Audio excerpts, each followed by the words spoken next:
Hi, everybody. This is going to be a tough topic today. This is a topic of sexual abuse. My name is Patty Hall, and I am a life and spiritual coach with Get Balance 2020 and Divine Warrior Intuitive.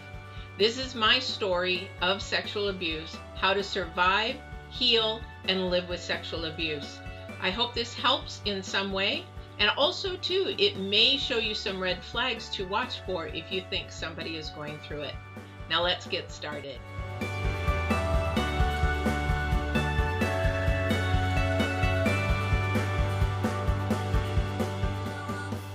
So this is going to be a coaching video of a very sensitive topic.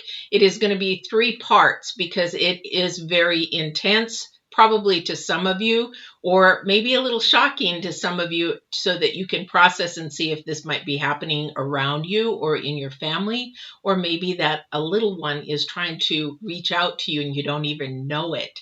So this might help you in that aspect. So in these 3 parts, I'm going to be talking in the first part about stats and also the act of what is happening during sexual abuse to the victim and how they're feeling in that aspect. The second video is going to be more on the healing process aspects, because everybody is different in how they need to heal and how they deal with trauma and PTSD and triggers and that kind of a thing. And the third video is going to be on living with sexual abuse. And you're like, well, if you're healed, then you shouldn't have healing, or you shouldn't be living it, right? Wrong. You will have that the rest of your life. All right. So if you have little ones in the area, please maybe step them out of the room or have them watch TV or do something in an activity, because this is probably not a video that you want them in earshot.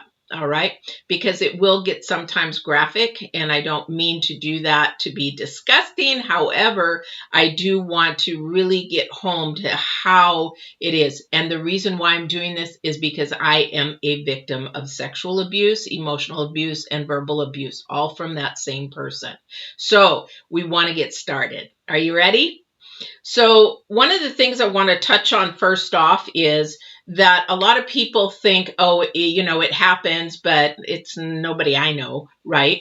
Well, back in the day when I was studying criminal justice, it was 1 in 3 girls and 1 in 10 boys. Now the statistics are 1 in 5 girls and 1 in 20 boys. And I say that you have to be very careful in listening to those statistics, because they're not accurate. When you hear these on the news or anywhere that you read them, they're not accurate. And you're like, well, they are from, the government. The thing is, so many cases go unreported, like mine, that would be not in those statistics. There's several reasons why a victim doesn't want to come forward. 1, out of fear. 1, they're too young, and by the time they realize it, it could be 10, 20, 25 years later, and what is the point to go back and do that? Some people go back and they prosecute, and some do not. So the information is not accurate. It's the same in anything that you watch on TV, how many shootings, how many rapes, how many whatever, okay? So the statistics are not 100% accurate. So be mindful, it could be a lot lower, 1 in 2, 1 in 3, 1 in whatever. So just pay attention to that. So it's really important to know those numbers, because it's happening, and it's happening every day. And I don't know the statistics for every minute, but it's happening all over the world. Okay.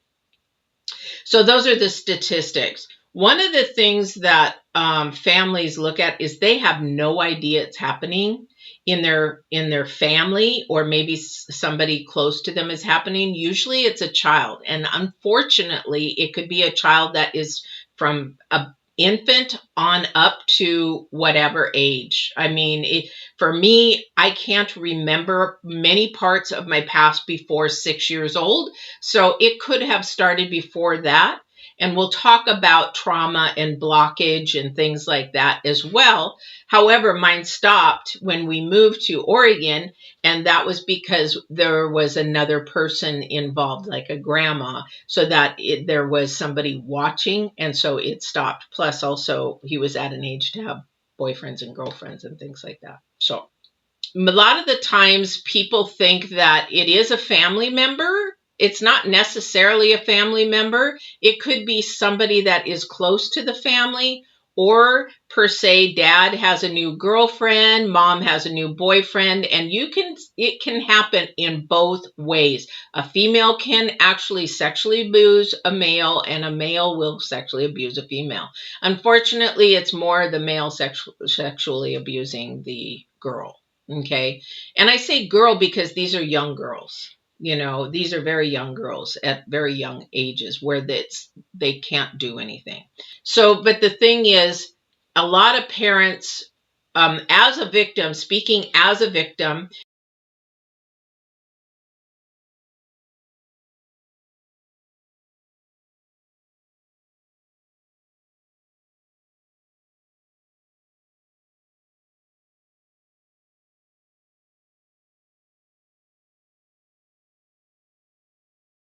so out of fear, I was trying to give signals because my mother was a single mom at that time. I was trying to give her signals or give her ideas or give her just, hints what was going on.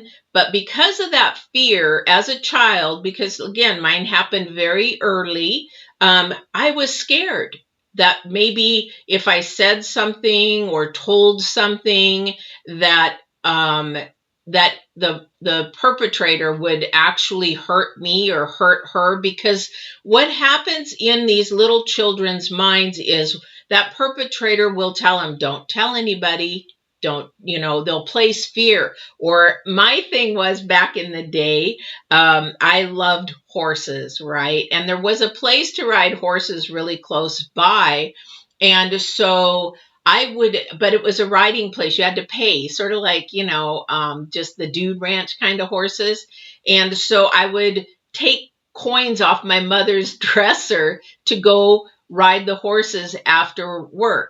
Now, she became married at some point. I think it was probably when I was about 8 years old. And he would put a lot of change on there. And I would take the change. And I mean, my gosh, you think they would notice the change is missing, right? But I would steal that money and go ride the horses. So my perpetrator would say, "You know what? I know you steal money off of the dresser, so I'm going to tell." So as a fear, as a little one, I'm like, that's the thing I love. That's where I go when I feel safe. I don't want that to be told. So your perpetrator or the perpetrator will tell you to place fear in you so that you don't tell anyone. And so you have to live with it in silence. As a child, this is traumatic, and it creates PTSD for older, which we'll talk about in one of the next series, and probably two in healing. But the thing is, you live by fear. Okay. And you learn habits at an early age as a victim that will carry on into your adulthood. And what I mean by that, you learn to lie because you are so fearful that you cannot share the information with the adult that you really want to share it with. Pretty hard for a child to do. Pretty hard. So in my situation, with my mother having to work all the time, I was left home, and this person would come and basically, some days would be fine, and some days it would be at my bedroom door when I would go to bed. Okay. So as a child, I just didn't want to go to bed. But then I thought, if I go to bed and go to sleep fast, then I won't be bothered. Okay. So a lot of the times the perpetrator will come to a child's room. Now, there's no place for me to go to be safe anymore at all. I can't go to my room. I don't want to stay home. I don't want to do anything. So again, I'm going back to the behavior that I was trying to do to let my mother know. So please, if you are not a victim of child or sexual abuse, then listen to your children because they're giving you signs. Or maybe you know somebody's child.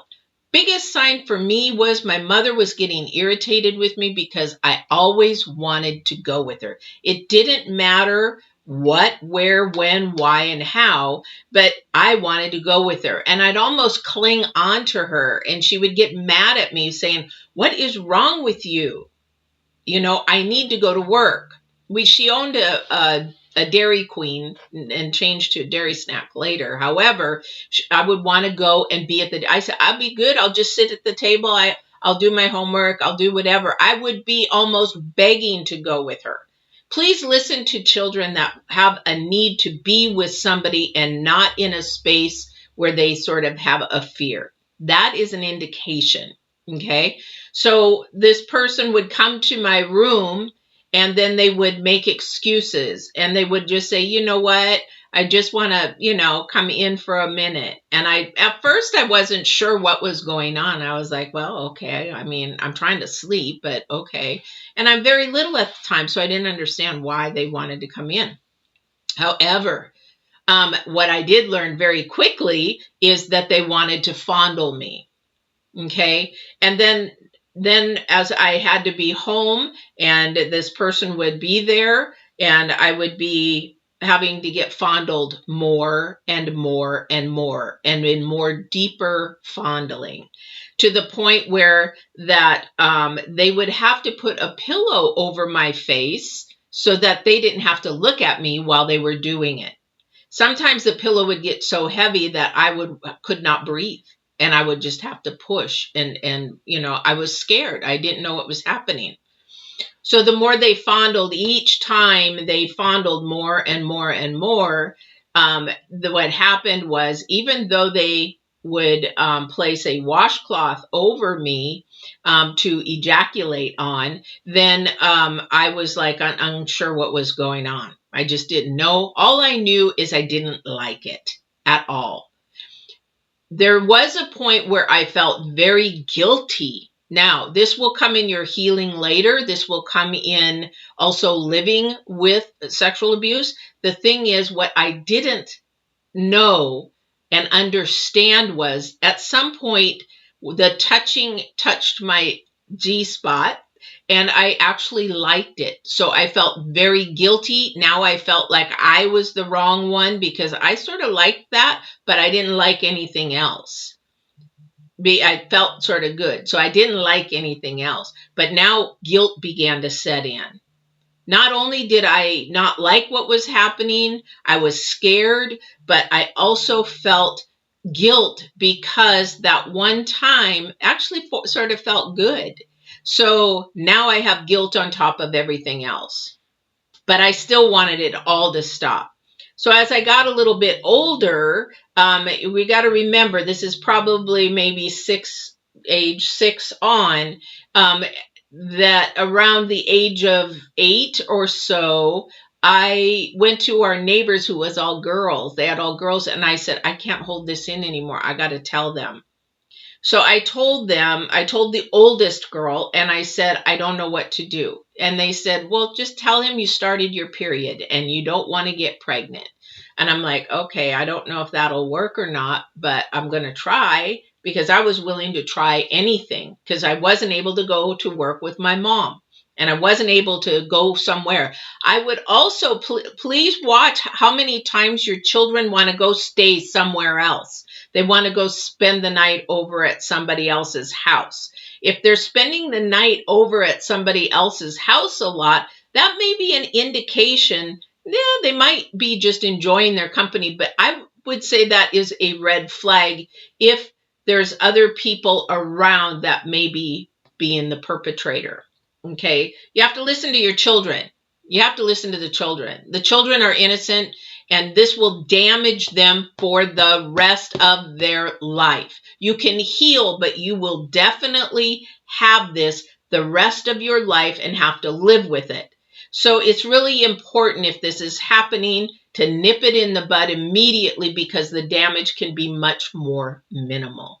Okay. So I would go spend the night at my friend's house and the neighbor's house and across the street. And I would try to find everything that I could do to go have dinner at their house. I just didn't want to be home. Okay. So time goes on, and I tried to tell my perpetrator. I said, you know what? They would come to the door, and I said, I can't do that anymore. I don't want to do it. And I started my period. And so the perpetrator had said, you're lying. And I'm like, no, I'm not. I really did. Remember, I've learned how to begin to lie, especially to my mother, that I'm okay and everything's fine, because he had told me that he would hurt her, or he would make me look like I was the one that was the bad one. Okay. So then that didn't work. He said, prove it. Show me, show me some blood. And I was like, that's disgusting. But, I was like, I couldn't prove it. So it didn't stop.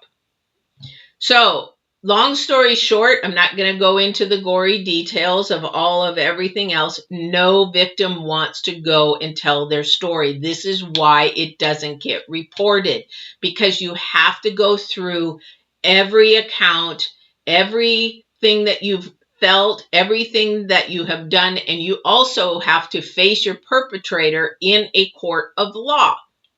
It's scary, especially for if it's a child that gets found out. How scary is that? And then not only you're making them fearful of when they come out, they are fearful of their perpetrator. They're fear of if anything's going to happen to their family, because that's what the perpetrator told them that was going to happen.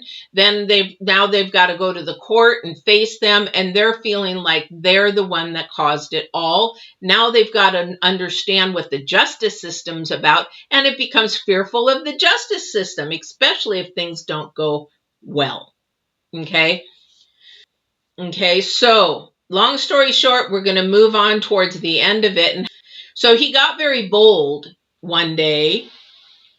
And as I was home in the daytime, I thought, it's not a big deal, but I was playing in my room and they were there and they had people over. Actually, it was, I think, just one guy over.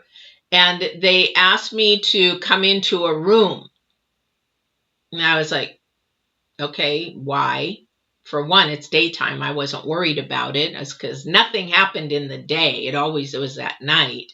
So then I thought, why? And I thought, okay. So as I went into the room, the perpetrator locked the door behind, and I'm like, okay, what?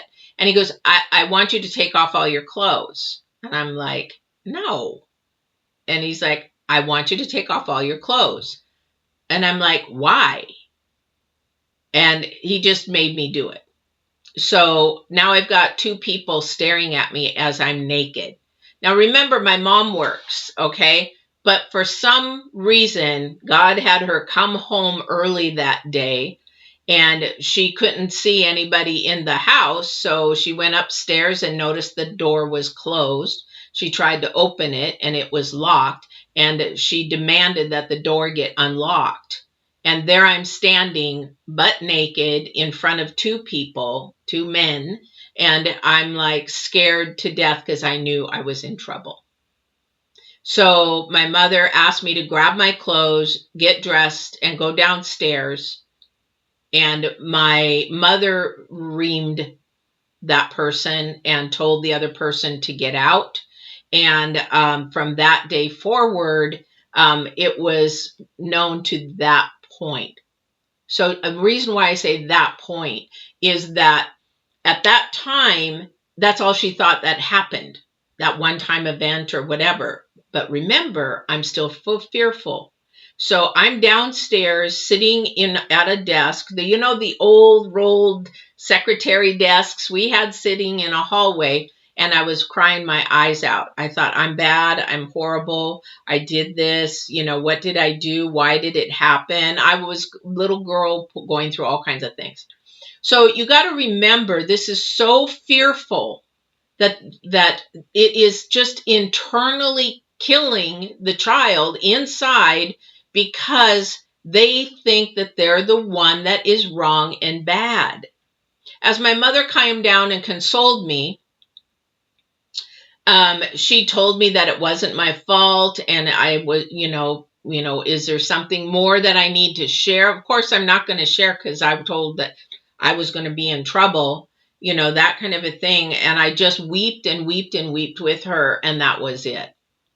So it stopped from that point almost.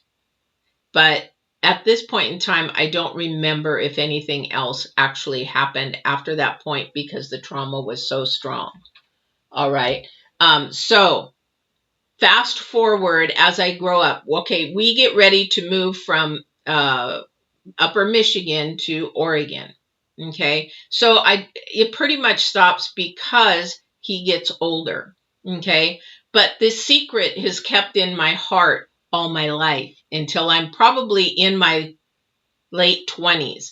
And I tell you right now that in this whole scenario of all that has happened, it is something that you carry with you. It eats on you.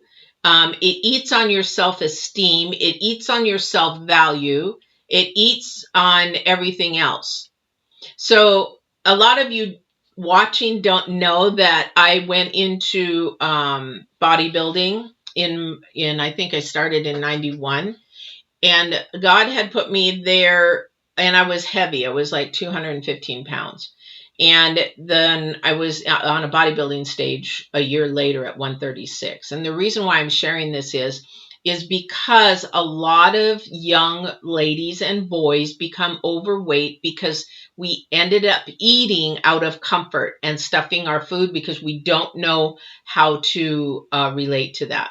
So a lot of the people that I would train and have clients of were actually trauma or abused from prior or had some type of trauma that allowed them to keep eating and their weight on. So that's how this book started back here. However, let's get back to what's going on here. So as we moved, the things had stopped, but my brain was still, I'm unworthy, I'm ugly. Because remember, so when this kind of act happens, it's not only the physical part. I will tell you that there is emotional abuse and verbal abuse that goes on with it. And sometimes it looks like just bad behavior from the perpetrator, but it is actually a manipulative way to keep the victim from talking. So I'm going to go to, if this is a family member, okay, if this is a family member happening, it could be a father, it could be a son, it could be a daughter, depends on the dynamics of the family. However, let's just take a hypothetical. If this is a father or a brother doing that to somebody else, then the behavior changes of the perpetrator. They become more angry. They become more verbally abusive to the victim. And you will not really understand why. It's like, what's wrong with you? Kind of a thing. So I'll give you an example. In my situation, this person would, on our trip out to Oregon, we drove, of course, way back when. And when we would stop at a restaurant or something, he would basically say, I'm not going to sit with that ugly fat thing.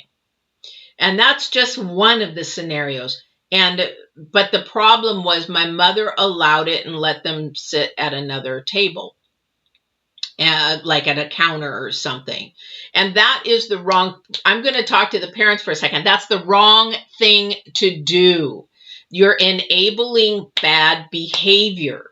And if this is a husband, if this is a brother, a sister, an uncle, an aunt, I don't care who it is, you do not accept bad behavior from someone that looks like they're being verbally or emotionally abusive to another. In any case, whether it's in abuse or not, you don't allow it because that eats on the victim. Then their mindset begins to change. Okay. So That happened, and then that kept happening through my teen years when I went to high school, and I couldn't get a date. I was always alone.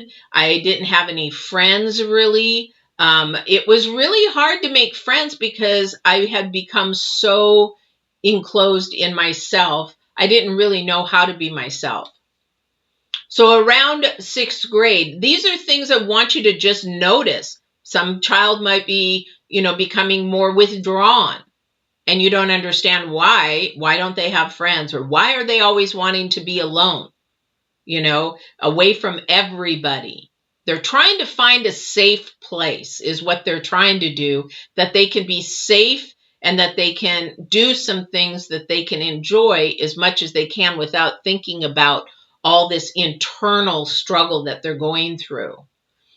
So in the high school years, I was blessed with a horse.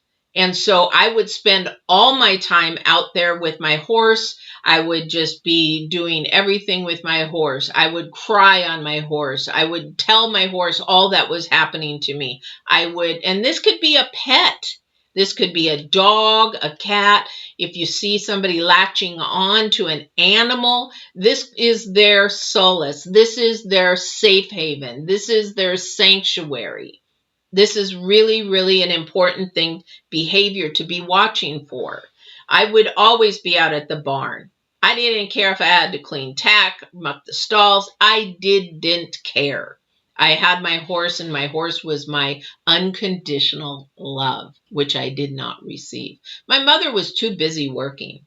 She was busy working, trying to raise 3 children at the time. We had 2 sisters that passed away, but she was trying to just make a living for raising 3 children as best as she can.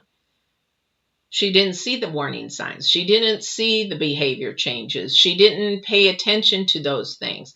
Parents are supposed to be protectors. Parents are supposed to be active parents, working and living and paying attention to what is going on, not only in their school, in their home life, in their activities, in everything.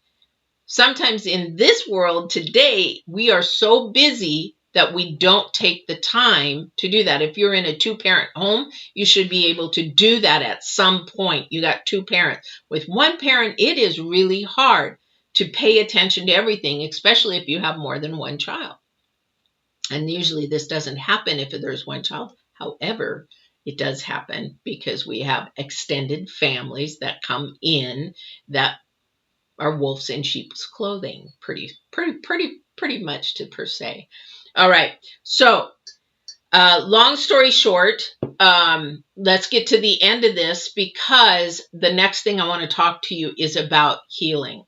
However, now I'm in my teen years. This carries over. My self-esteem is low. I still hear the words in my mind that I am fat, that I am ugly, that I will never be anything. I hear those from my perpetrator, so I'm beginning to believe it. Now, if I were to look back at those days and pictures of those days, I was not fat at all. And I actually had a few friends, which is good to have a few friends, that you can, but I couldn't tell them everything. There's no way I could tell anything. There was one friend that I had that she was having the same thing happen to her.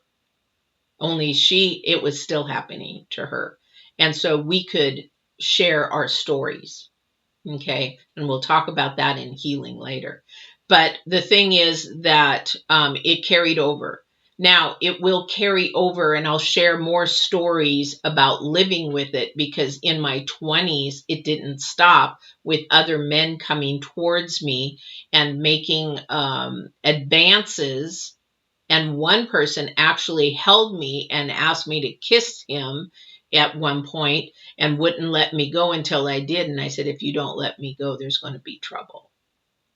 I was becoming a little bit stronger because I was getting sick and tired of it. Okay. So we'll talk about that later. However, this first part is to teach you and help you. And if you are the one abused, to understand that you are not alone. And hopefully this will help you with the 3 series to get some help to heal. And I'll share, there's different ways to get help in healing. And there's many ways, but you got to find the option that is best for you. Parents, teachers, I don't know who you are out there that are watching this. Please pay attention to the children, what their behaviors are, what they're doing. And if something changes drastically, there is something going on, either mentally, emotionally, maybe somebody's visually abusing. Here's the thing about abuse, because I've worked in chemical dependency, and in the mental abuse or mental department was right next door, so we would get intertwined a lot. And I've also studied abuse in college. But the thing is, with abuse of any kind, now, if you're a full-grown adult and you haven't been abused, but you may be in a toxic relationship, pay attention to these signs, especially if you're starting a new relationship with someone. You have to pay attention to these signs because they are red flags. Number one, usually abuse begins verbally, and verbally moves to emotionally. And emotionally goes to physical, whether you're beating somebody, whether you're assaulting somebody or sexually abusing. Yes, even if you're married, you can be sexually abused. Those things are happening. Usually it happens in that order. And what I didn't realize as a child, it was happening in that order.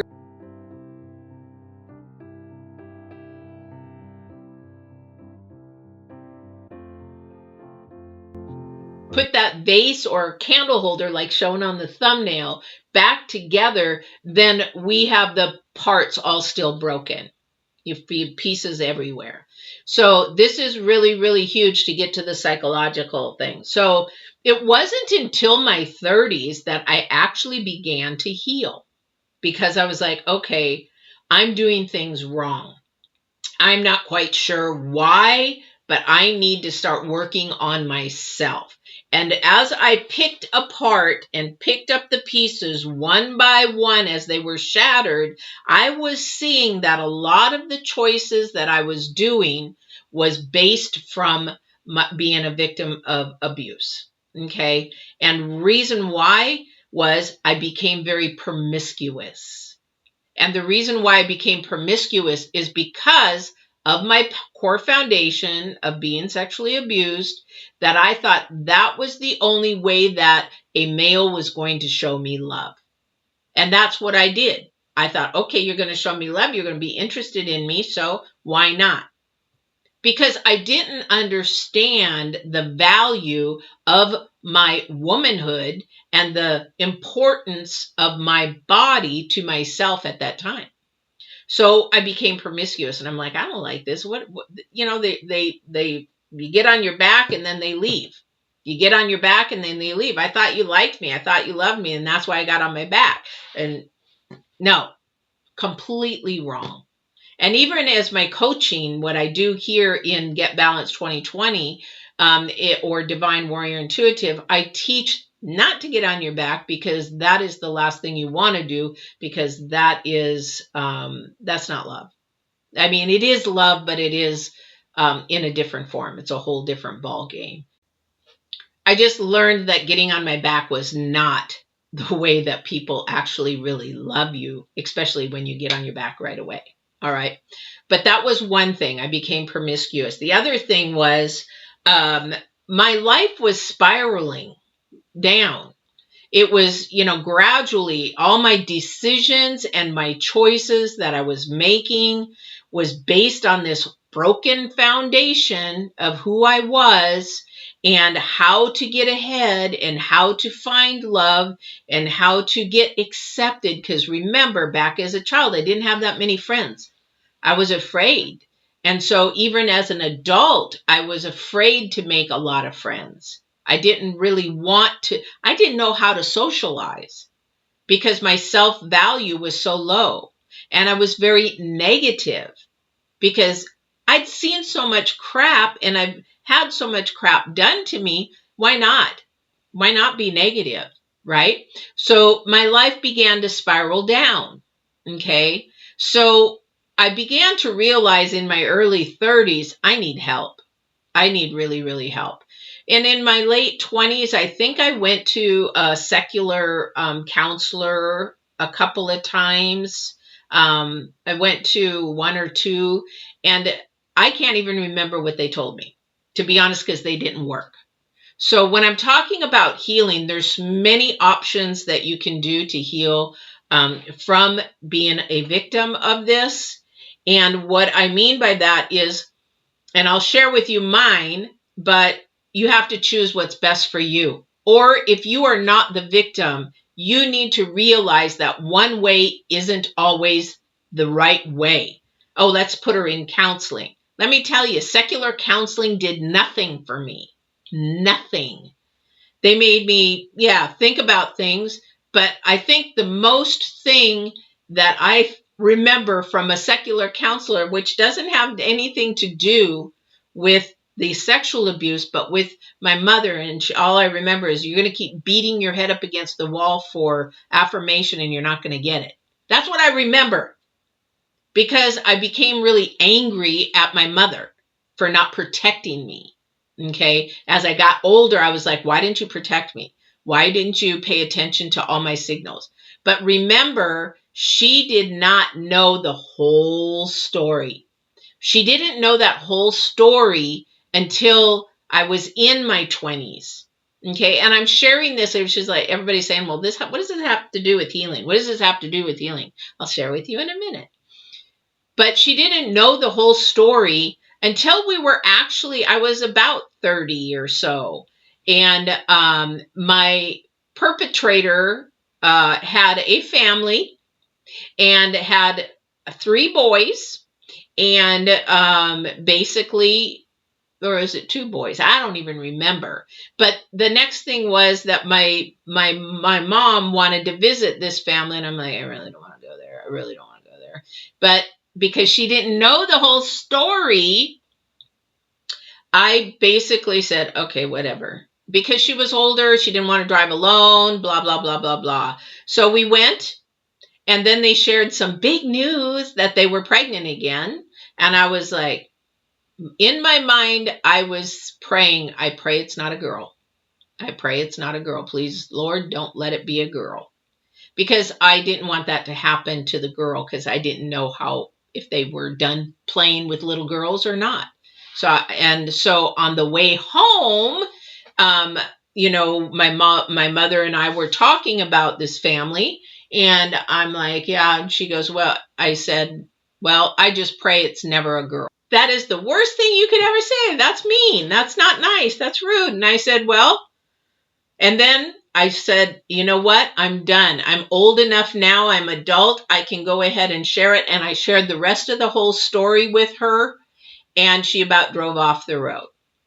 Now, I'm telling you this story because I'm in my 20s and I'm trying to start to work on myself. And I thought, I am going to tell my story. It is important to tell your story to someone. It is important to get it out. This is part of the healing process.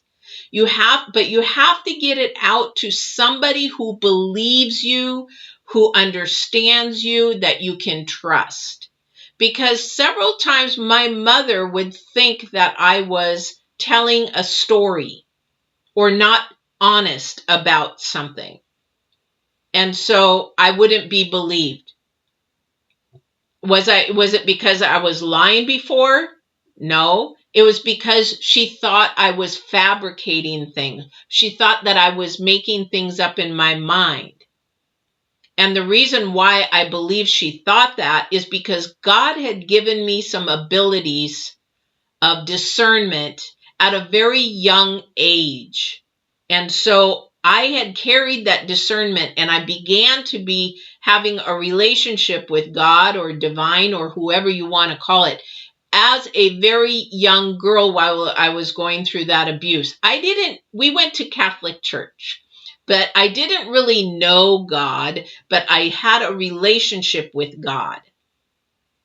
I didn't really know. I just know that Okay, and I'm going to tell you another story because this is important as well.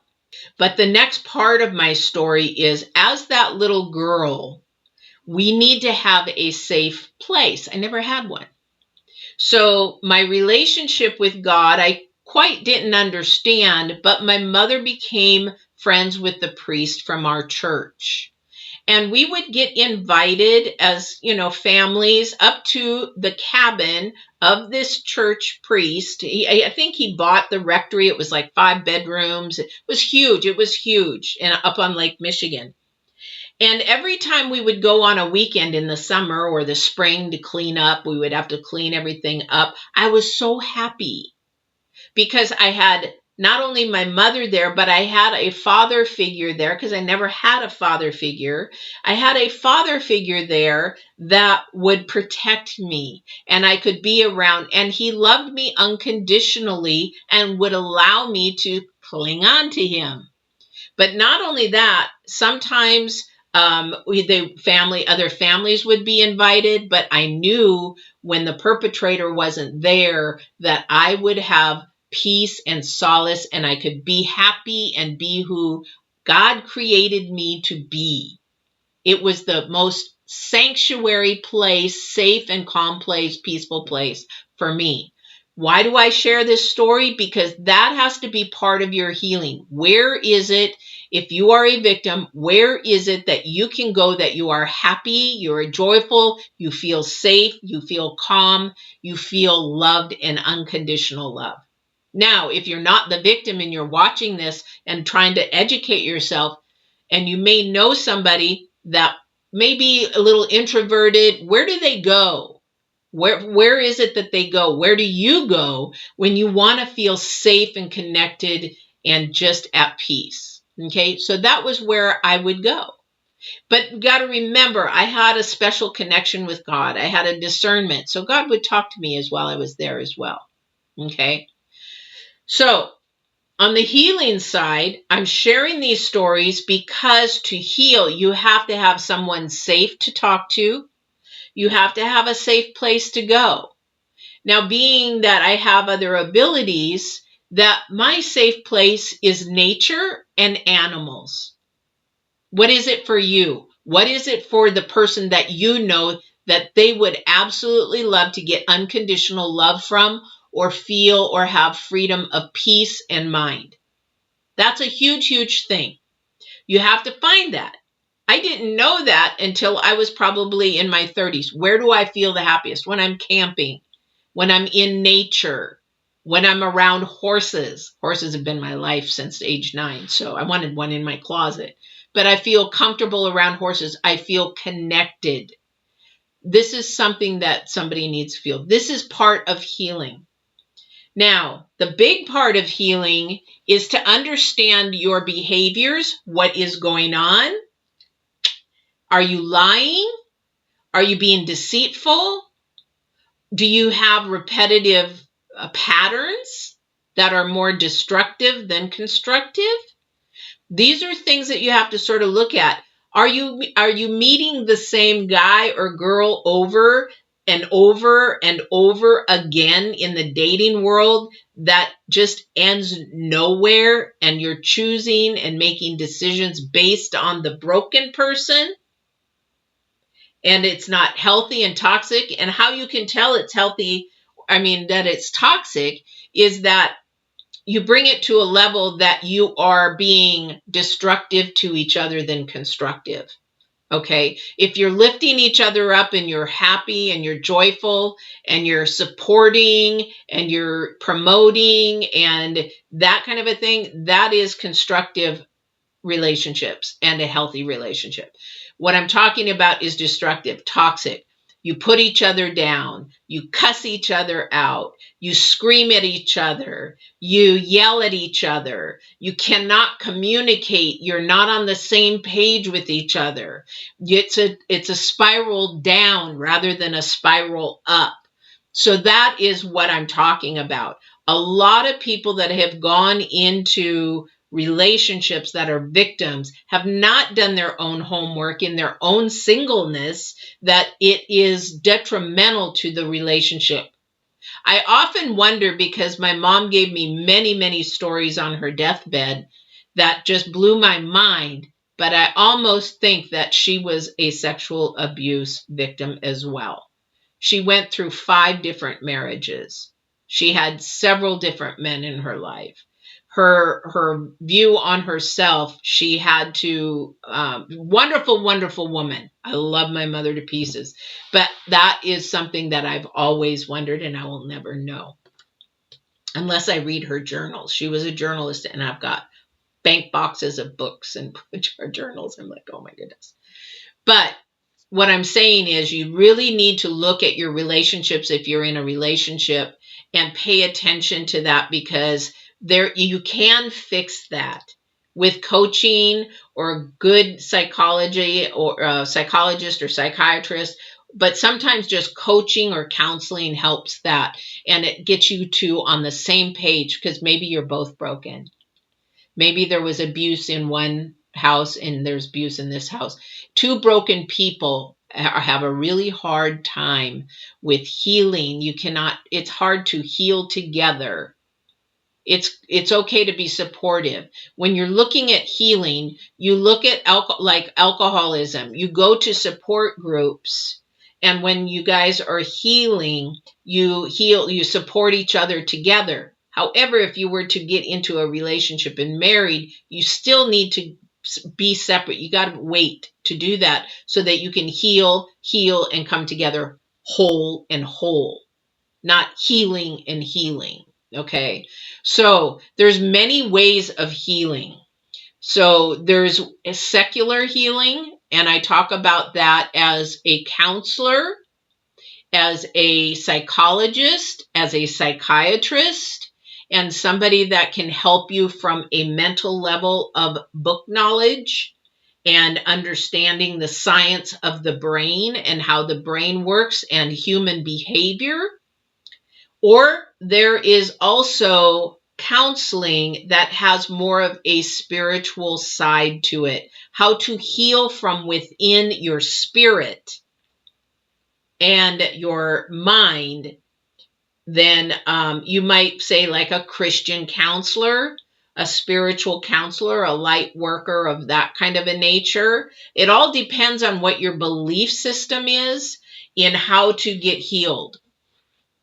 There's other ways to help your healing in support groups. Being able to work together, support each other, just tell your stories. Again, we're going back to having somebody to tell your story to. They do this in AA and NA and things like that. Tell your story, because the more you witness and testimony, even in churches, they will say testimony, give us your testimonies, that kind of a thing. But it is really important to tell your story somewhere. Okay. For me, I will tell you, the secular counseling did not work, because you got to remember, God gave me abilities and gifts that I still didn't understand, even in my 20s and my early 30s, but they were evolving. But I also needed somebody to understand my spiritual side as well as what had gone through with me. So big groups don't work for me. So like I said in the very beginning, it has to fit your lifestyle, but you can't do it alone. You can't do it alone. Whether you have a spiritual coach, a spiritual counselor, a spiritual psychologist, a spiritual psychiatrist, whatever it is. And I've tried psychiatrists. Let me tell you, I told them everything. And I even told them my spiritual side and the gifts that I have. And they gave me all kinds of tests. Because remember, I do have a gift of hearing. I do have a gift of discernment and a little bit of clairvoyance. And so that psychiatrist said, with all the tests they gave me, you are perfectly normal. I can't help you. I said, excuse me? She said, I can't help you. You need to go find somebody of the supernatural or psychic realm. I can't help you. And I don't know but one person. Out of my 35 years of psychiatrist, I don't know how to deal with this. So you have to find something that fits you in your healing. Now, secular healing may work for you or a family member or somebody, because some people need secular, some people need spiritual. Again, when healing begins to happen, you will go through stages. You will go through like a grief process, because that little person basically is now dying, is inner child work. That person is going away. That person now is grown up.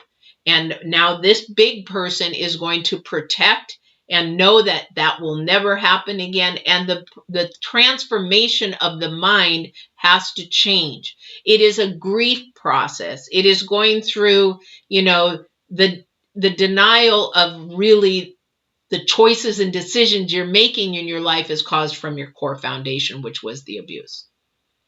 Got to go back there. No matter which secular or spiritual counseling you choose, you got to go back there. And you've got to grow up that child to understand that that child doesn't need to make decisions and choices anymore. That this grown adult can walk in absolute truth, and everything that you have worked and accomplished for is in love and absolute truth.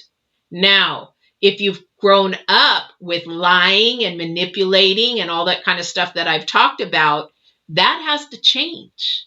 That's not absolute truth. And that's not healing. And that's why you have to pick whichever kind of counseling or whatever kind of therapy that you need to get through that.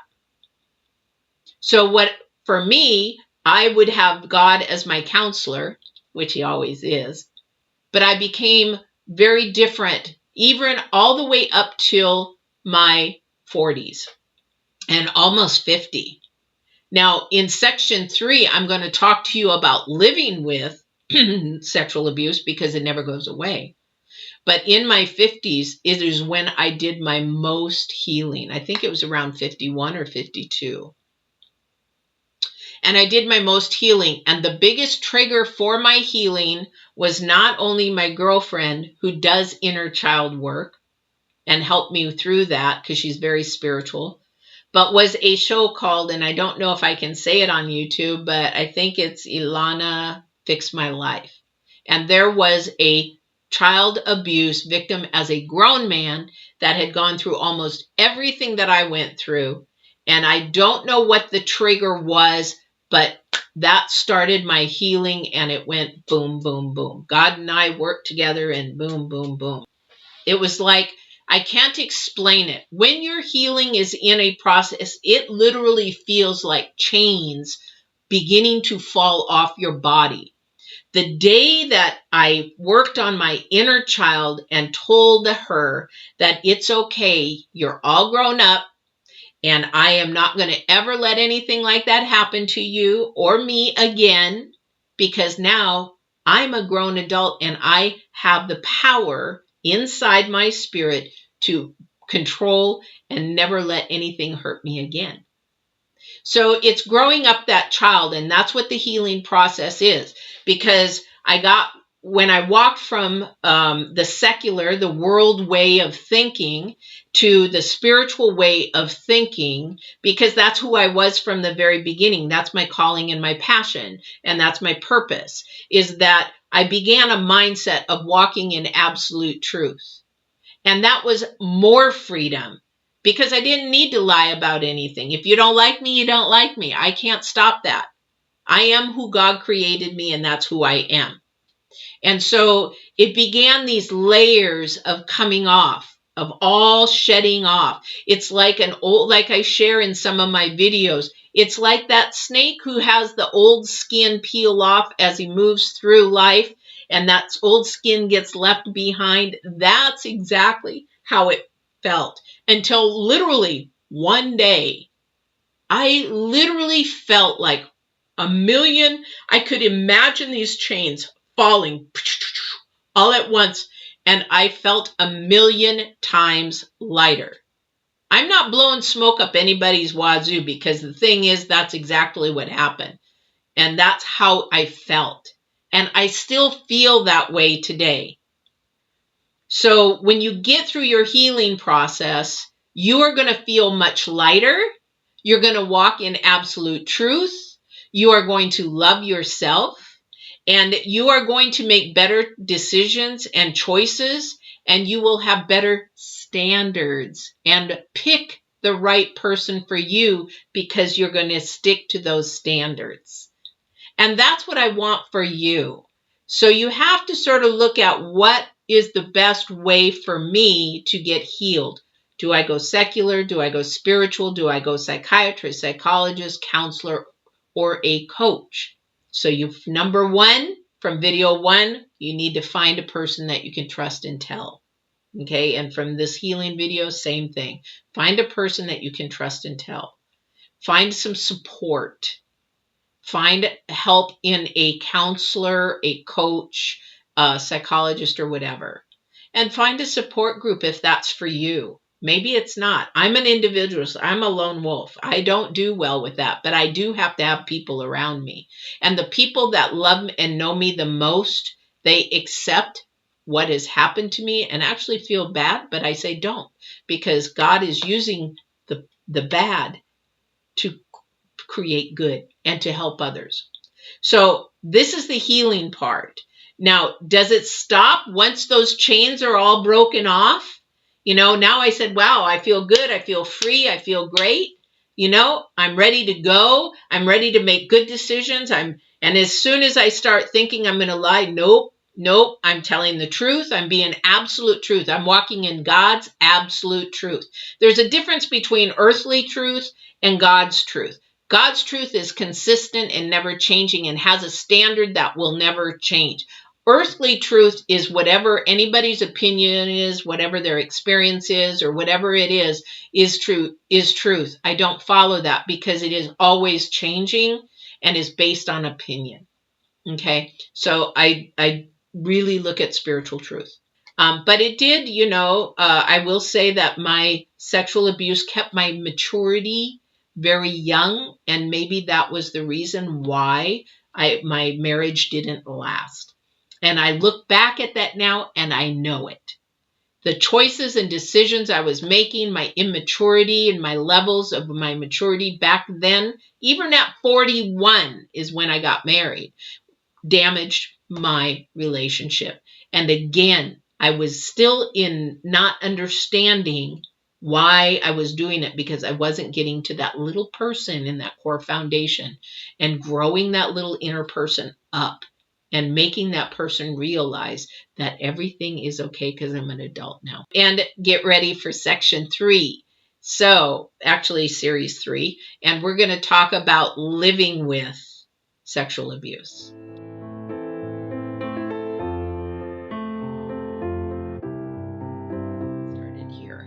So this is something about living with sexual abuse for the rest of your life. And they're like, but I thought you healed. Well, we do heal, but those memories never go away unless there is enough trauma that has blocked it. Like I was talking in section 1, surviving sexual abuse. I cannot remember from age of 6 before. Now, there might be little burps. Some victims have little blurps of things that have happened before, but a lot of victims have nothing. And that is just part of your psychological brain makeup to block trauma. This is like when you have an accident, maybe a car accident, and you don't remember anything. All you remember is waking up in the hospital or something of that nature, because the brain blocks the trauma. Don't ask me how it works. You'll have to talk to a neuroscientist or a brain person.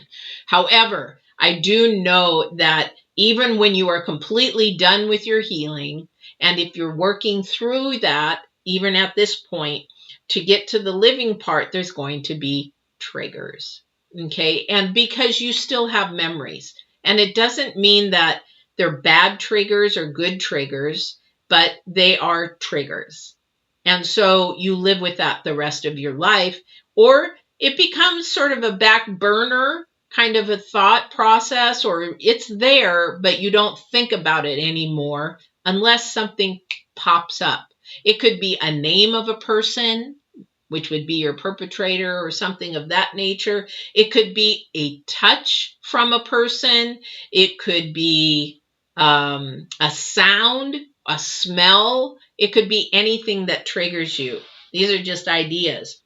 My trigger was a touch, and it can be still, but if I am in a relationship with someone, I share all that with that person. So if you are dating someone and you're getting ready to take it to a marriage level, commitment level, or something, they should know. It's not fair to them for you not to share your trauma and your past with them. Well, they don't need to know. Yes, they do, because the thing is, once you're healed, sometimes we don't even know how we enjoy the activity, the intimacy, because we have based it from the foundation that we had as a core when we were little.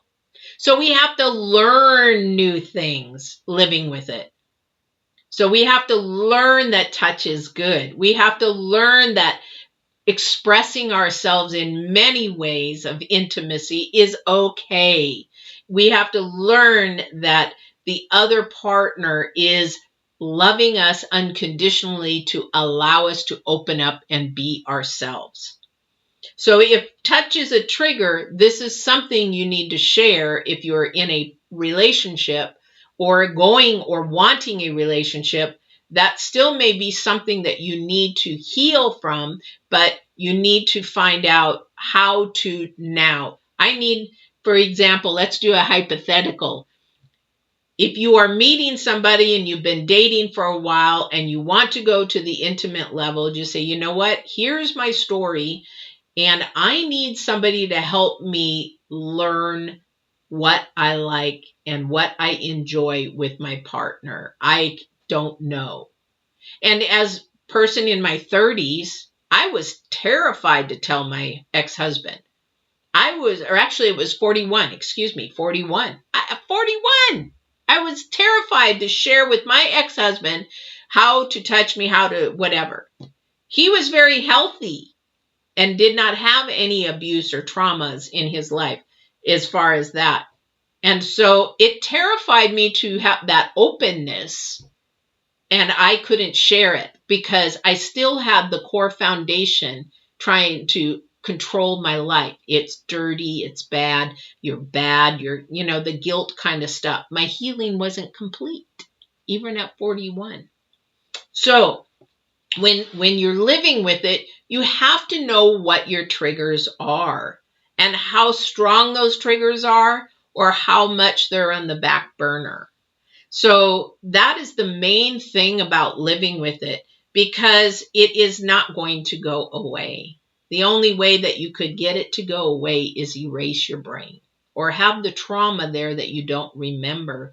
But that again is a survival mechanism in our brain that we have, that sometimes you can actually break the code and get in there. Okay, that's up to you. That's up to you. But living with it becomes easier over time if you do your homework, if you do your healing, if you do your inner child work, if you do all the little things that you need to do to heal as a sexual abuse victim. All right. So if you're not, these are things you want to pay attention towards. So if you're a partner of somebody, or you know somebody that has a partner that has been a victim, then what you want to do is share this video, because it's like, hey, you really need to talk about this with them, because you got a good person there and you don't want to really blow it because you don't know how to share your intimacy or how. A lot of people can get very creative in the intimacy department, but it is also very fearful in the intimacy department for some. So pay attention to that. You also might have triggers again in the future of listening to somebody's name. You might have triggers of even dating maybe not the same race, because it reminds you too much of that person. There's things that are so vast in our mind that help us make our decisions and our choices. But what I'm sharing with you in living with it, you can live a whole life. You want to get to be a whole person before another person comes in. And if you are whole and that person is whole, you should be able to share anything with that person. And especially if they love you, share, and you want to know their vulnerabilities and they want to know yours. But the thing is, it does get easier with life, and as you get older, you actually will be able to mature. Remember, in healing I talked about our maturity level was sometimes stays at an immature level. It's because of the way that we grew up. We weren't allowed to mature because we didn't allow that inner child to grow up. But as you grow up, your maturity level does catch up. It does, you do be able to make better decisions, better choices in what you do. And then you begin, depending on the type of counseling you've gone through or whatever you've gone through for the help that you needed, if it was secular or spiritual, it may change your path in your life. Your whole life may change because now you're at a mature level.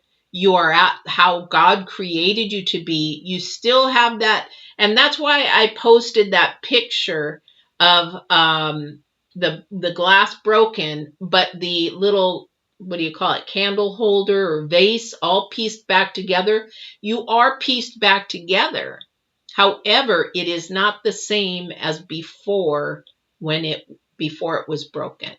Okay. But now you're at a place where God has got you and that you are on your purpose and your calling. You should feel lighter. You should feel happier. I should say more joy filled. If you're spiritual, it's joy filled. If you're worldly, you're happy.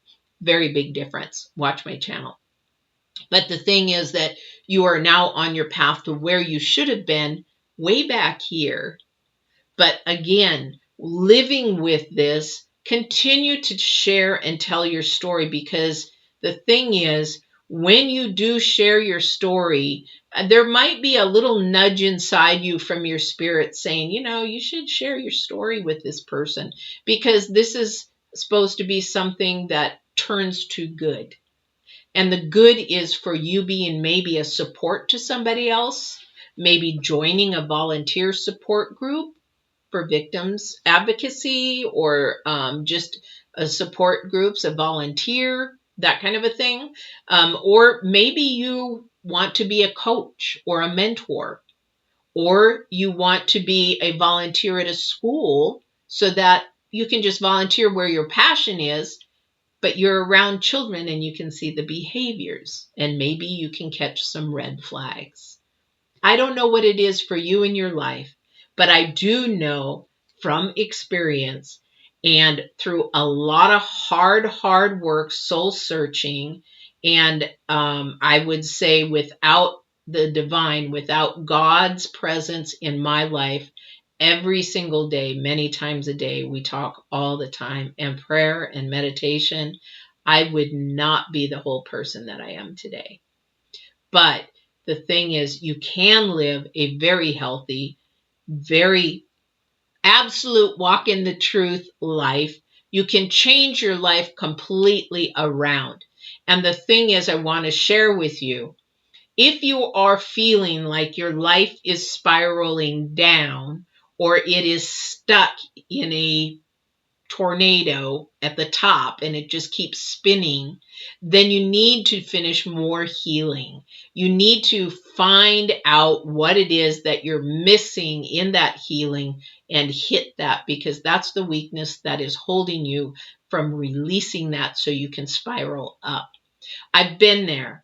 My decisions and my choices and everything I was doing based from my abuse and being a victim led me to a spiraling life down, like I told you before. But what I didn't tell you is it spiraled me down to a point where I actually was homeless and I was facing the police and I was doing things that I should have never been doing. My heart knew it, but I did them anyway because I needed it. I was in a completely different space. When you hit your rock bottom, You know, when you're done and tired of being sick and tired, you will know that you are still not at the living phase. You're either at the survival or healing phase. You have to look at this. When you hit the living with, then you're in a freedom, and your standards and your choices will allow people that will love you for who you are in and keep others out. You will pick a partner that loves you no matter with what you have as a victim. They will love you completely within, and you can learn to love them completely as well. All right? So I hope this helped you in some way, whether you were at the survival level, whether you were at the healing level, or you were at the living level. There is peace to come in your life. There is joy to come in your life. And it will come in time when you allow yourself to do the homework and heal and live with what you have and turn it for good, because that's all God wants us to do, is take our pain, our anger, our frustrations, our hurt, our sorrows, and turn it for good and help others through it. So I hope this was helpful for you. If you liked this video, I would love comments. The description below will help you to go to those places. If you'd like more coaching videos, Get Balance 2020 has a lot of secular coaching, and the Divine Warrior Intuitive has a lot of spiritual coaching and other things too for your curiosity. Take care. Remember to walk in absolute truth and love.